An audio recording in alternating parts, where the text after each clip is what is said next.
dabayl orod awood male nafaydoye markaan guurka hooyaday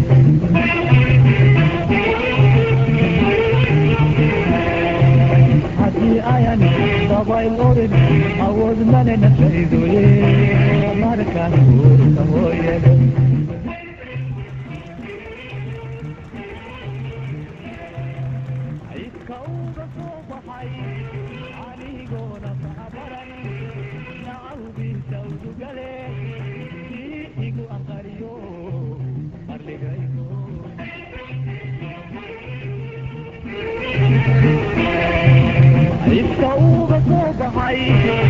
anigona baabaran nacawdiisa udugale igu aqariyo arligaygo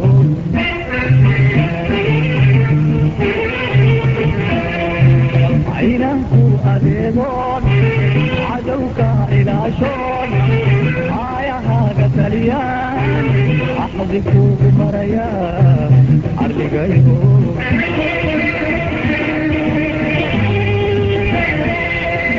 aynanku adeegoon cadowka ilaashoon aayahaaga taliyaan axdi kuugu maraya arligaygo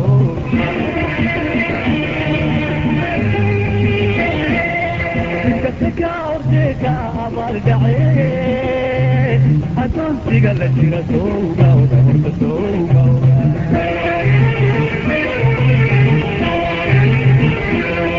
inkasaka ordeeka abaaldhace adoonsiga la jira sowgawda horta sowgawda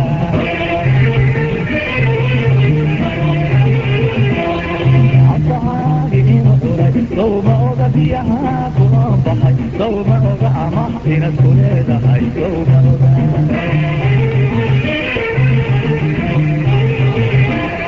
cafahaagi ina oray sowma oga biyaha kumaan baxay sowma oga amaah inaad ku leedahay sowma oga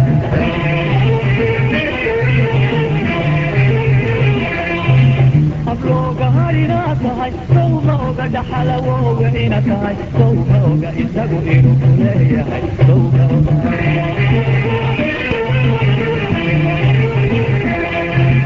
ablooga harinaad tahay sowma oga dhaxalawooga ina tahay sowma oga isagu inuu ku leeyahay sowma oga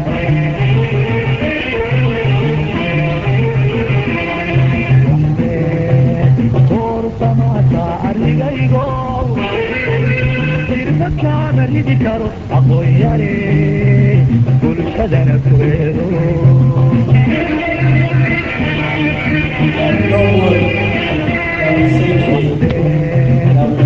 samata arligaygo irbakaama ridi karo aqoon yare bulshadana kueedo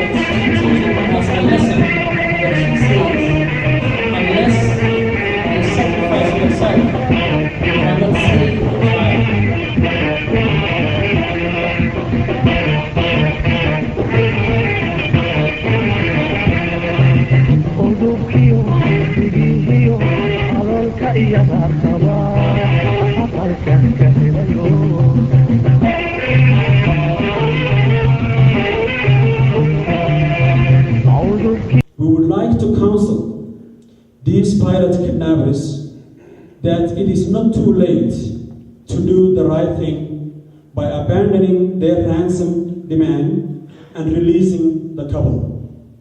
We would like to tell these young abductors that no level of poverty or dispossession can justify the inhuman, un-Islamic, and un-Somali atrocities that they are involved in.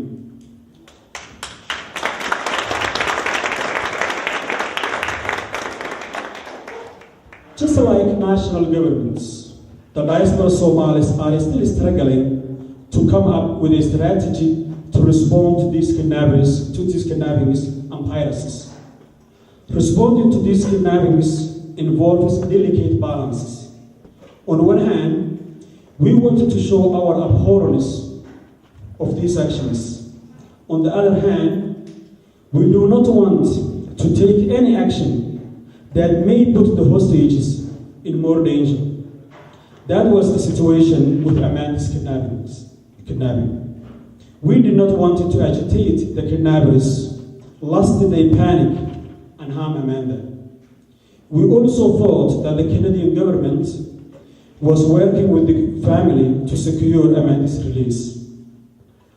But by the end of 2008, many of us were really worried. I was asked by the editor of Hiran Online, one of the most popular Somali websites, to contribute an article pleading for Amanda's release.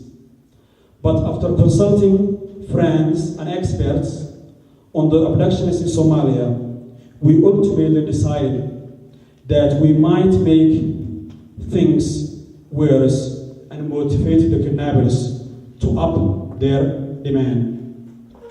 Confused, many of us turned to Facebook for help. I signed for a Facebook account just to join the Free Amanda group. I sent an email to the moderator, Angie Stewart. I explained who I was and asked if there was anything that I could do. I also mentioned that I have some access to some of the Somali members of the new Somali government.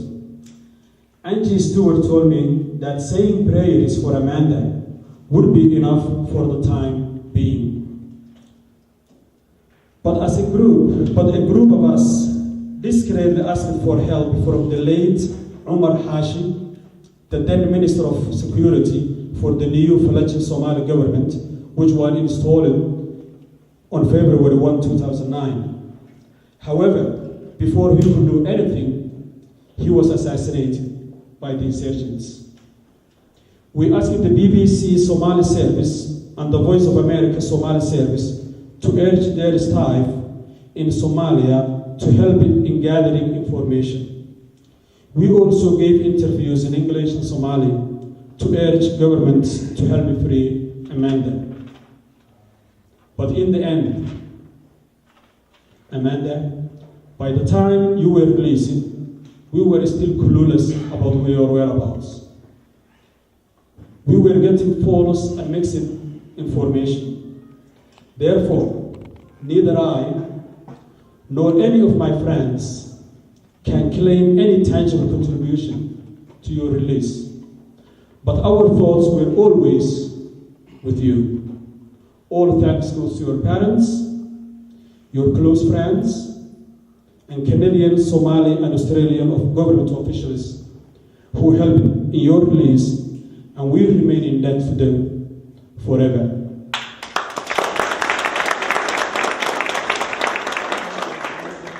Amanda, as we speak, in essence, that story that you wanted to tell to the world about Somalia is still untold.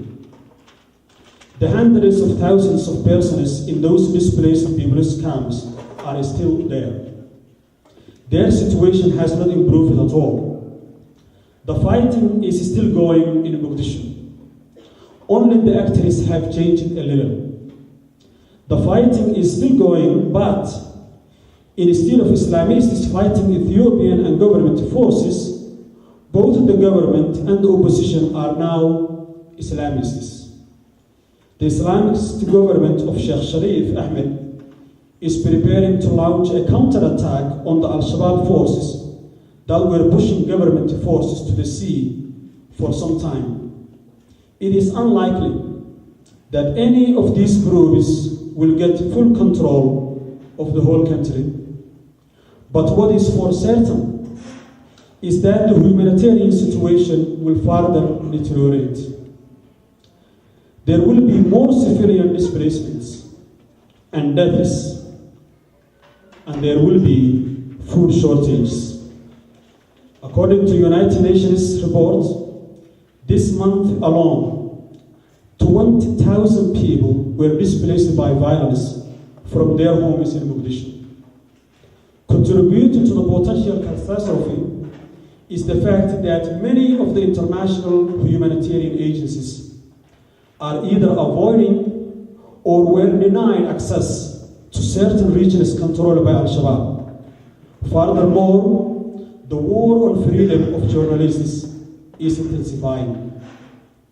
According to the 2009 annual report of National Union of Somali Journalists, during the year, 9 journalists were killed, 12 others were wounded, 15 others were arrested, 4 media houses were closed down, 7 radio stations were directly sanctioned, and nearly 100 journalists received death threats.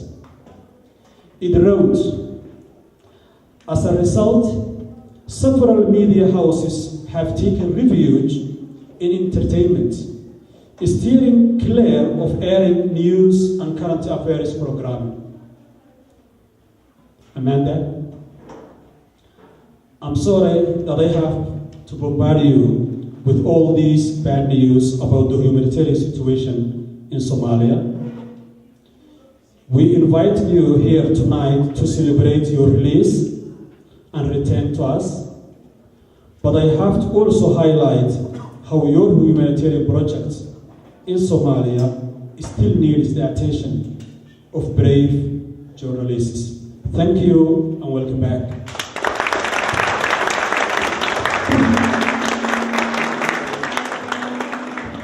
Thank you, Professor Hussein. Now we'll try the video one more time.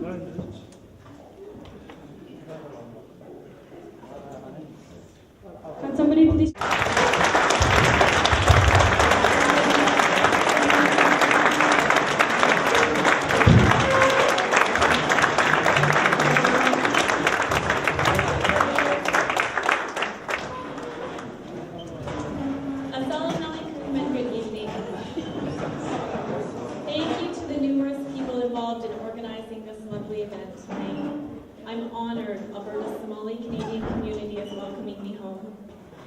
The traditional hospitality of the Somali people is evident here today, and I'm grateful that you've invited my friends and family to share this celebration with us.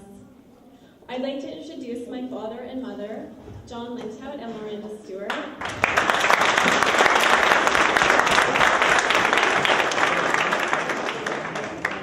My brothers and sisters were unable to make it because of distance. However, my entire family is very moved by your sincere concern for my well-being. The humanitarian crisis in Somalia is one of the worst in the world, and yet many people don't even know that it's happening. Having spent time in various war zones around the world, the plight of your country and your people touched something deep inside of me when I first began to read about it in 2006. As I watched the country disintegrate politically and crumble economically, the images of starvation, war, and anarchy were very disturbing, as was the lack of media coverage about the situation. I was personally distressed to learn that up to 40% of Somalia's population was and remains in need of humanitarian aid. In 2008, I traveled to Somalia to contribute, in my own humble way, to awareness of the conditions faced by the internally displaced peoples within your home country. I admired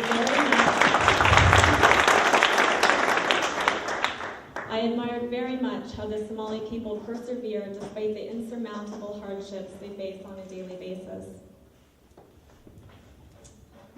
On August 23, 2008, while en route to an internally displaced people's camp outside of Mogadishu, I was kidnapped by criminals masquerading as freedom fighters.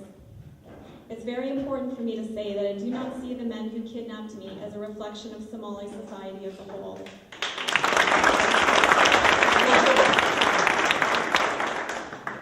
But it's obvious that decades of war are producing generations who have never known anything but conflict. The youth have few opportunities to attend school or to build ideals of democracy, tolerance, and peace with the rest of the world. Innocent and fragile children become both the victims and perpetuators of violence. Despite my own suffering in Somalia, and without condoning what was done to me, I feel that those inflicting the violence, while certainly not innocent, are deeply wounded and war-traumatized individuals. My thoughts and prayers remain with those who continue to suffer in Somalia. My time in Somalia left several lasting impressions on me, not only images of violence and war, but also startling moments of rare beauty. I will never forget my first glimpse of Somalia flying over the stunning coastline. The white sand beaches, lush vegetation, and turquoise blue water of the Indian Ocean had a breathtaking effect on me.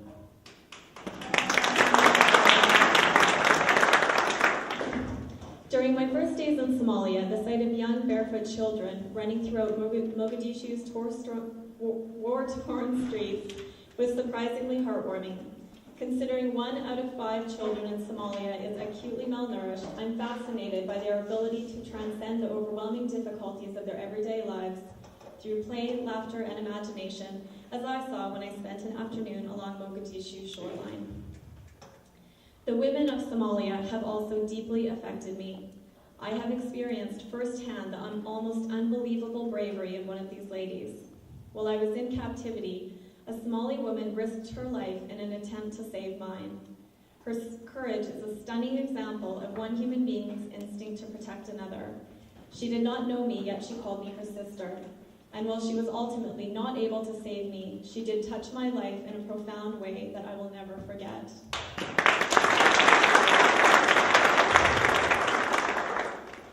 Several Somali citizens were involved behind the scenes during my captivity, and my release would not have been possible without their dedication and cooperation. On November 25th, after living for 15 and a half months as a hostage, I was finally released. I feel so fortunate to be home again, reunited with my family and those who love me.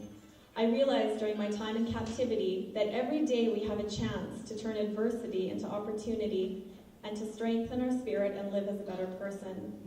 People frequently ask me what's the best part of being free. I say I have the unique chance to actually experience what freedom itself feels like, for you can only feel freedom if you know what it feels like to not have it.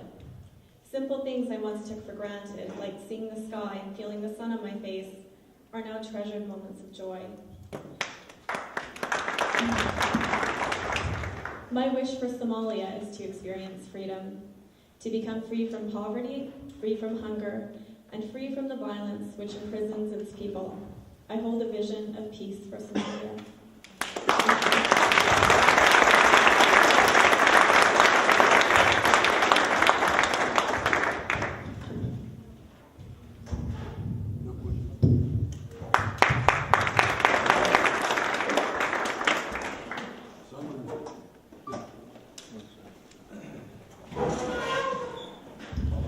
Thank you, Amanda. Now I'd like to introduce Deputy Mayor Ray Jones.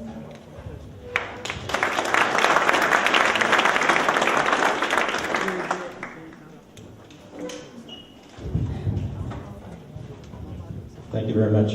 Ladies and gentlemen, distinguished guests, I'd like to say what an honor it is for Alderman MacIver and myself to be here tonight representing the Mayor and City Council and also to bring you greetings. I'm especially pleased to offer our best wishes for healing to tonight's special guest, Amanda Lindau. We're thankful for your safe return, Amanda, and trust you will recover completely from your ordeal. 3 months home is not very long compared to 15 months under such onerous conditions. It takes a certain kind of courage, a certain kind of person to go willingly into a war zone. Most of us could not do it. Aside from the passion for telling the story that drives every journalist, it's safe to say that one thing every Canadian correspondent far off lands values above all else is democracy. That, at least, is something we can all do.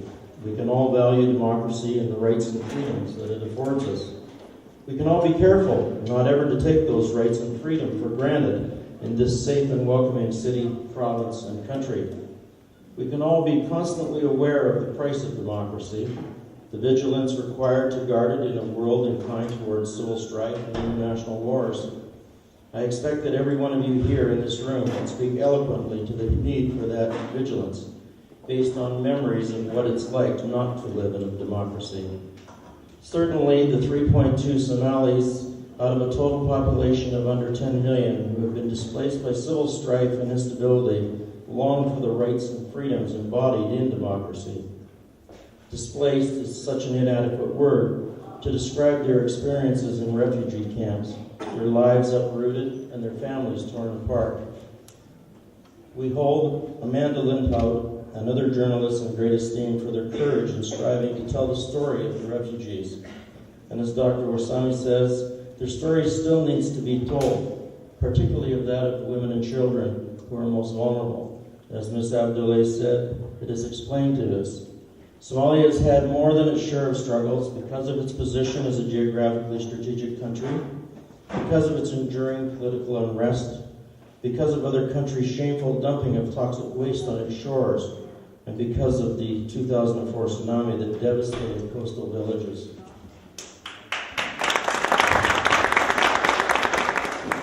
Perhaps we in Alberta will make a point of doing just that much more to help, because Amanda Lindhout has brought new attention to a desperate people in a desperate land. Again, on behalf of the Mayor and Council, our regards to the Somali community here in Alberta, and our best wishes to you, Amanda, and to your family.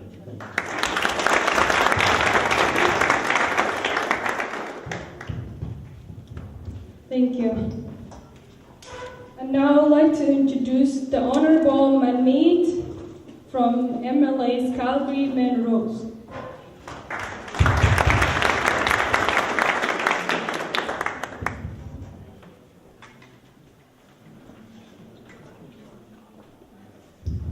Look at that, a politician comes up and the media runs away. What a great day. You'll see one little piece here, so I'll behave. It's okay. That's my... Okay, it's a friendly. I'm kidding. I love the media. I must confess, I don't get very nervous speaking anymore because I get paid to do it. But I'm actually very nervous. And I've been thinking about what I could possibly say that would bring even an ounce of recognition that we really deserve. And I, quite frankly, am lost for words. I think in a world where we value cups, whether they be the Grey Cup or the Stanley Cup, we value medals, whether they be gold, silver, or bronze, where we value materialistic success above all else, we forget about the true unsung heroes that see injustice, take it into their hearts, and do their part to try to make the world more just. Your dedication to justice cannot be commemorated with a medal, with a cup, or with any honor. I think the only thing that we can do to try to commemorate your dedication to justice is to pursue justice ourselves. In every step we take, in every action we take, we must question ourselves and say, am I contributing to justice, or am I contributing to further injustice?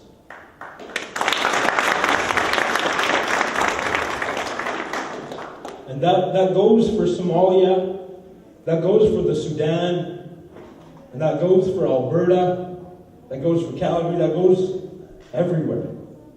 There's injustices everywhere. But thank God we have the privilege of living in such a profound nation where above all we have the rule of law. So as a son of an immigrant, I speak to many of you today who are immigrants. And I say that if we are going to export one thing to our home countries, let it be the rule of law.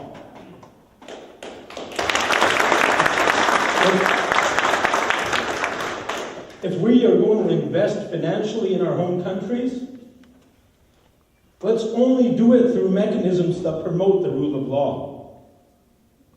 If we're going to try to make life better for people there, then let's make sure that it's really building on the rule of law.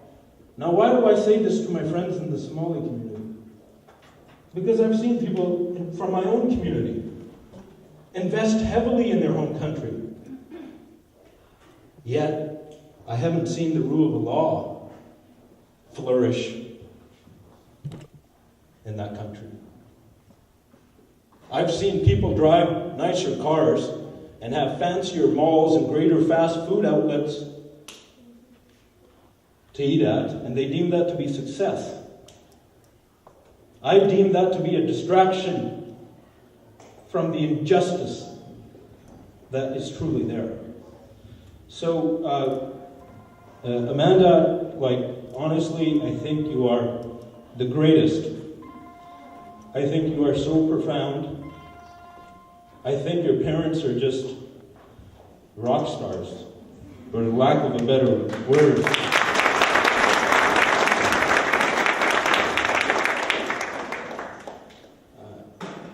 God only knows what you went through, but God does know what you went through. And I'm reminded of the words of somebody that survived the Rwandan genocide, who said that, and this is somebody whose family was butchered, and she said that, if I see those who perpetrated those actions, if I see them through a lens of hate, then I will allow them to win. Your words tell me that you will not allow them to win, because you still see love. So, thank you for who you are, for what you believe in, for having the courage to love, for everything you've done for the Somali people, and for all of those that carry the pursuit of justice in their hearts. God bless you. Thank you. Next, I would like to welcome the Honorable Mo Amri, MLA for the East Calgary.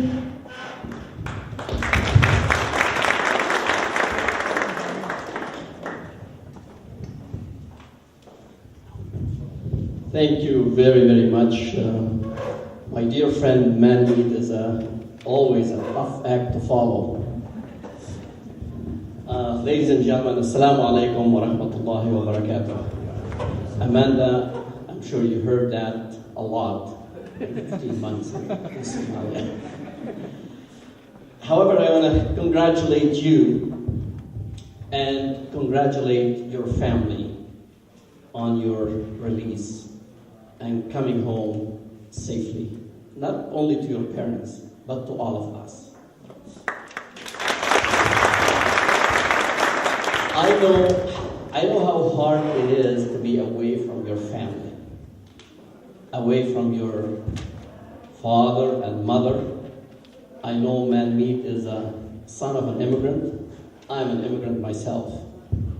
And it was every time I received a letter from my mother, I could see the tears on the paper, even though I came here on my free will, living in the best country in the world. Congratulations to you for giving so very unselfishly of yourself to the people of Somalia. Human beings are measured by and appreciated and valued by not what they do for themselves, but by what they do for others. And even though in your case you did not know those others, you did that out of your good heart, goodwill, and compassion. You did that hoping that you can give a better life for a child, better education for a child. You did that because you thought you could give a better health care for a senior citizen, or even a clean glass of water that we take for granted here in this country. You know, as a Muslim and as a person who was born and raised in Lebanon, and I know a lot of journalists have their share of kidnapping in Lebanon, like Terry Waits and others, a gentleman by the name of Mr. Anderson. I forgot his first name. I think your name is going to go in history with those great people and great journalists that serve the humans and serve the humanity. You know, as a Muslim myself, there isn't a day that goes by without reading a newspaper article or listening to a newscast talking about some terrorist activities taking place somewhere in the world in the name of Islam. I'm going to tell you something, and I'm not a Muslim scholar, and I don't want to take too much time standing between you and dinner here, but I want to tell you that the action that was taken or directed against you is not, as some of the speakers said, is not Somali, is not Islamic, and is not human. The Prophet Muhammad, peace be upon him, talked about everything. The Holy Quran talked about everything. Even Prophet Muhammad talked about the rules of engagement in case of a war. And he issued his 10 commandments, and I will invite my speech by this. And he said, first, do not start a fight.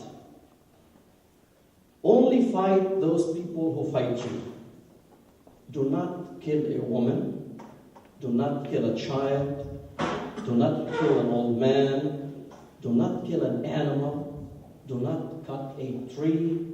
Do not pollute enemy's water. Do not fight at night. You will wake up the nursing mothers. And treat prisoners of war with dignity, respect, and compassion. Congratulations to you. Congratulations to your parents, and welcome home.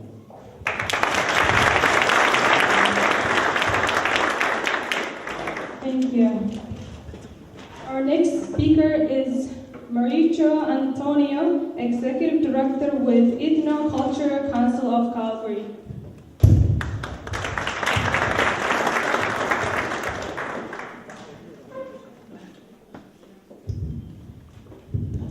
Good evening, friends.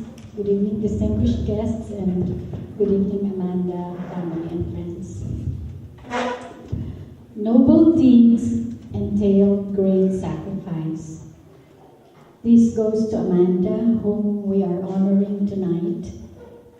Amanda, as you heal from the horrible experience you have been through, we would like you to know that you inspire us to persevere in hardships and difficulties that we face as a people.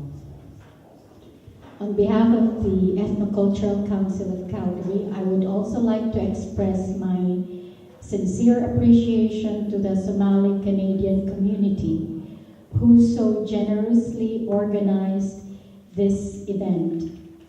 It takes tremendous amount of persistence and courage for a community like yours to come to this point. In my last 13 years here in Canada and in Calgary, I have witnessed how your community took pride in instilling your roots among your children and youth. Many of you have tried so hard to make Canada your home country. You made sure your children and youth got good education, many of whom are now enjoying their careers as professionals. You sent representatives for leadership training. You organized sports teams to creatively channel your energy. Somali women went out of their way to get involved as citizens. You have successfully produced professionals and established businesses that contribute to the economic well-being of this country. You as a community have indeed contributed to the cultural mosaic of Calgary. So thank you as well. If there is one good thing good that came out of this horrible past. It is this powerful gathering tonight. New relationships will hopefully evolve between the Somali Canadians, Calgarians, Amanda and your family.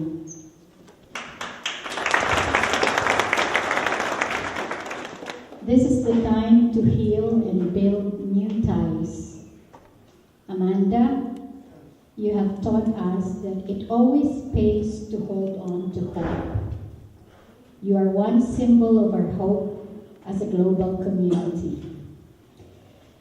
As we persevere for a better, more inclusive, and just world, I would like to end with this quote from my birth country. Assalamu alaikum. So I call this poem Nothing is Being Said. Blood is shed, the children remain unfed, yet nothing is being said, nothing is said. They remain in fear while we are here, not paying an ounce of attention because it was never once mentioned. Suicide bombings, pirates and assassinations is the only relation you have of my country? Women are being raped and thrown away like garbage. Our security system has become nothing but garbage. Close to no education is stored in our heads because nothing is being said. Nothing is said. They claim the name of Islam, feeding our Somali citizens with nothing but spam. They fight and kill my brothers and sisters in Islam, and I mean clearly, do not give a damn about affecting the innocent. They think they have led, but still nothing is being said. Nothing is said. They divided my country into two, causing nothing but confusion. Who is really who? Your name is your only identity, filling us with nothing but empty ignorance. And if that's not enough, you are born into a tribe and have no choice but to subscribe in the stereotypes that come along with it. My fellow Somali brothers and sisters, we have heroes who try to handle all of the chaos and scandals. We have heroes like Amanda who tried to provide hope for a country.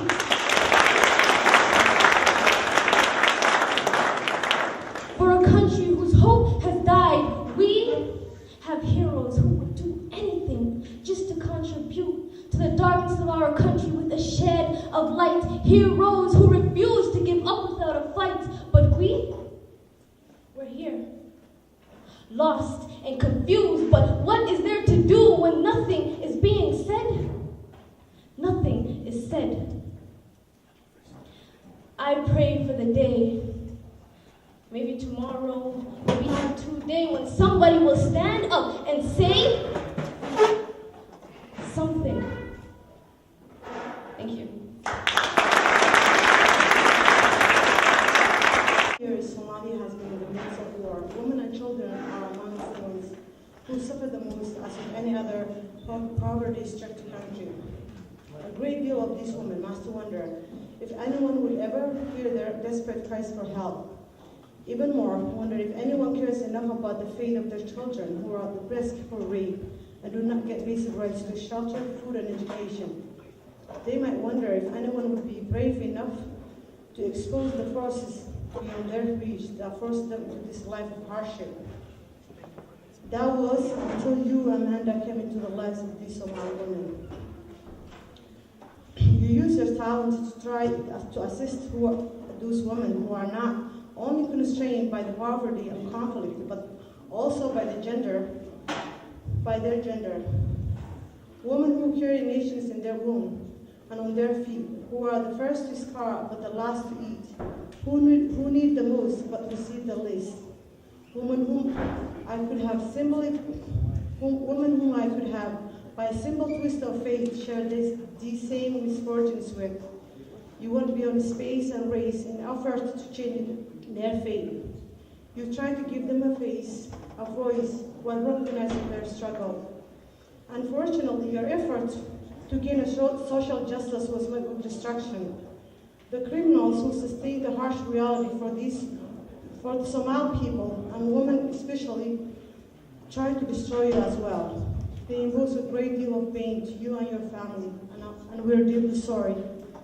I stand here today not only to thank you for selflessly dedicating your life and career to bring forth their struggle, but also to tell you on behalf of all the Somali women, your heroic work and effort in Somalia and other countries will not be in vain. You are an inspiration to all humankind. And thank you, Amanda.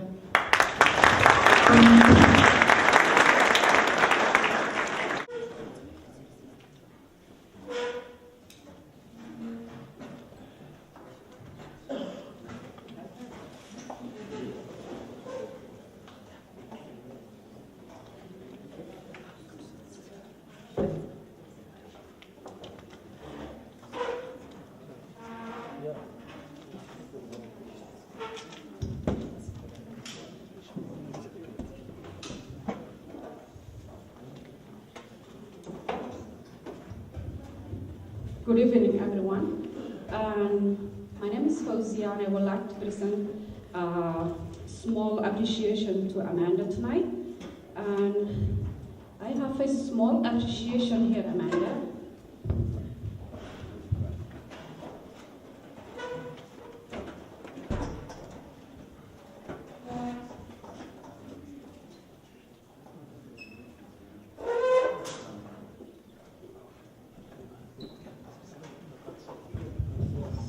This appreciation, Amanda, is coming from Somali women, and it's a necklace gold, it's handmade, it's from Dubai, and all the Somali women in Alberta, they decided to give you this necklace. It's not that means because it's a gold, but it has written here that we wrote here, Amanda, you are Halye. So Halye is the language, it's our language, and that word means you are our hero as a Somali woman.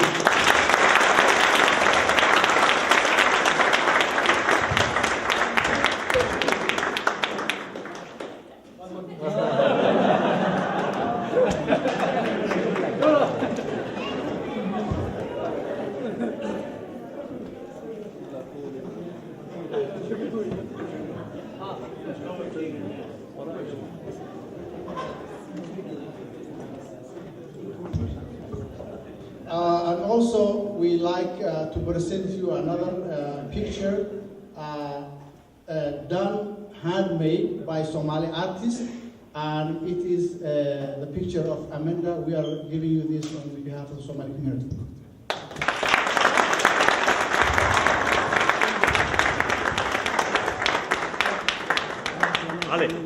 Ali, واحد سجدي.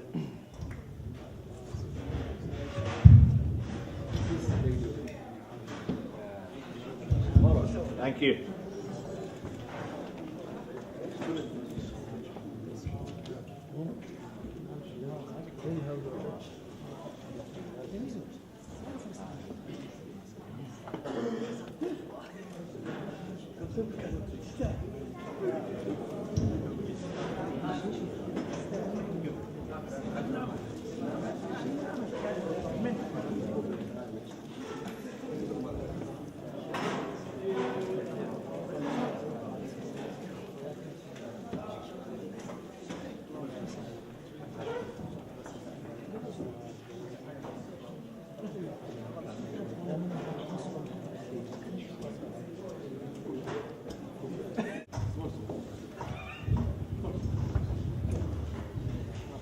Good evening, ladies and gentlemen. My name is Mahmoud Yusuf, and as the chairman of Somaliland community here in Calgary, like to welcome back Amanda Linda.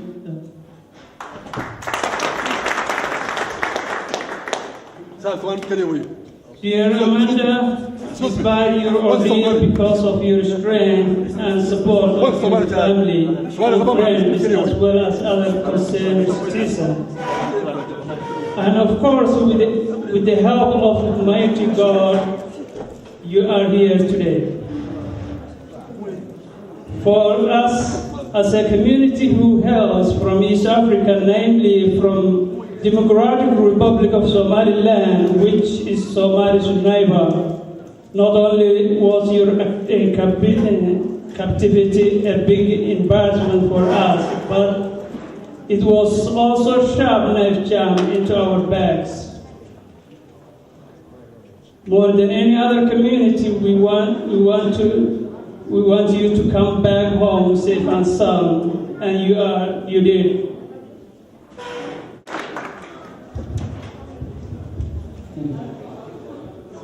Ladies and gentlemen, Assalamu alaikum. I won't say anything else that those people before me said, but I can only say that no word that we say today that will replace Linda, Amanda, that will replace the time you lost, the pain you suffered, and the price your family paid during your ordeal. Those of us, those Canadian or Somali heritage,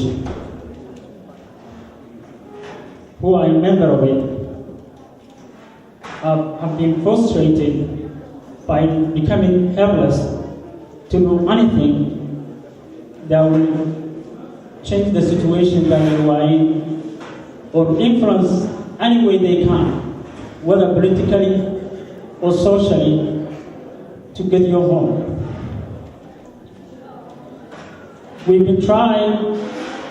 I remember one time that I was using search engine, that typing John Lennart to try to find out whoever that name is, to find out his telephone number, and also your mother, in order to see a way that we can influence, any way that we can help people to improve or to get you home safely. That.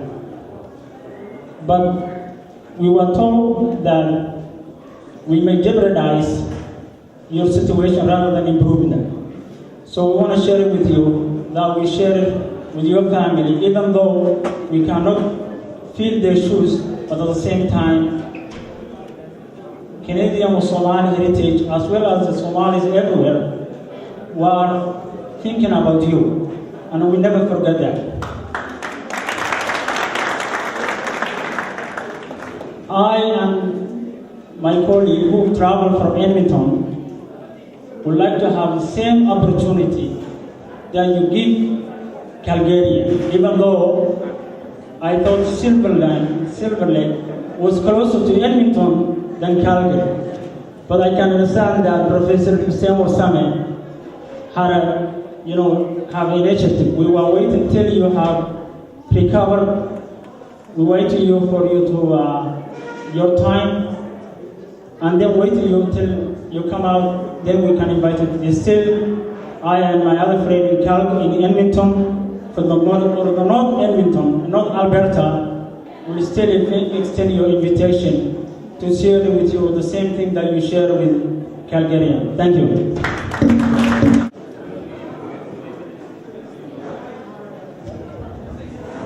Good evening, everybody.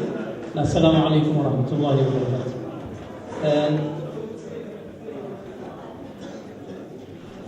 I was very happy as representing Somali Canadian Cultural Society of Edmonton and all the communities, all the people, all the Somalis in Edmonton. We are very grateful to have and be with this moment to share the welcoming of Amanda coming back, not the home only, to coming back the parents. I feel the pain as I have kids, I feel the pain that the parents can feel when they see their children are kidnapped in a place that they don't know what it is, and they don't know where it's located, and maybe they don't know why they kidnapped them. And I'm very pleased to be with you today, and thank you, Amanda, that you show us you are a very brave person. The reason, and the lesson that she teach us, and she teaching all the Somali community who live in North America, that she teaching us a lesson that she says, unless you sacrifice yourself, you cannot save a child. Really, when I see the clip of Abdullahi, my tears was going. And thank you, Abdullahi, for sharing with us. We have our last speaker tonight, and his name is Jama. He is from the Somali Media Society of Alberta.